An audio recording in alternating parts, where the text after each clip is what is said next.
সদ্য গ্র্যাজুয়েশন শেষ করা ছেলে বাবাকে জিজ্ঞেস করলো, বাবা, জীবনের মূল্য কি?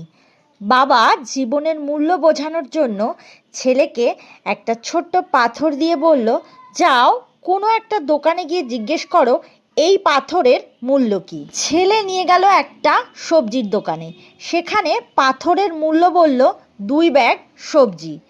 ছেলে বাবাকে এসে বলল, বাবা, জীবনের মূল্য কি 2 ব্যাগ সবজি? বাবা বলল, না, এবার তুমি ওই যে রুমালটা দেখছো ওইটাতে পাথরটা মুড়ে নিয়ে একটা আরো বড় দোকানে যাও। ছেলে একটা বড় দোকানে যাওয়ার পর দোকানদার পাথরটা দেখে বলল, তুমি এটা দিয়ে সর্বোচ্চ 2 বস্তা চাল পেতে পারো। বাড়ি এসে ছেলে বাবাকে বলল, জীবনের মূল্য কি 2 বস্তা চাল? বাবা বলল, না, ওই যে আমাদের মখমলের কাপড়টা আছে ওইটা দিয়ে মুড়ে একটা আরো বড় দোকানে যাও। ছেলে এবার বুদ্ধি করে সোনার দোকানে গেল, আর স্বর্ণের দোকানদার ভালো করে নেড়েচেড়ে বলল, এটা তো অমূল্য পাথর, এটার জন্য আপনি আমার এই দোকানটাই নিয়ে নিতে পারেন।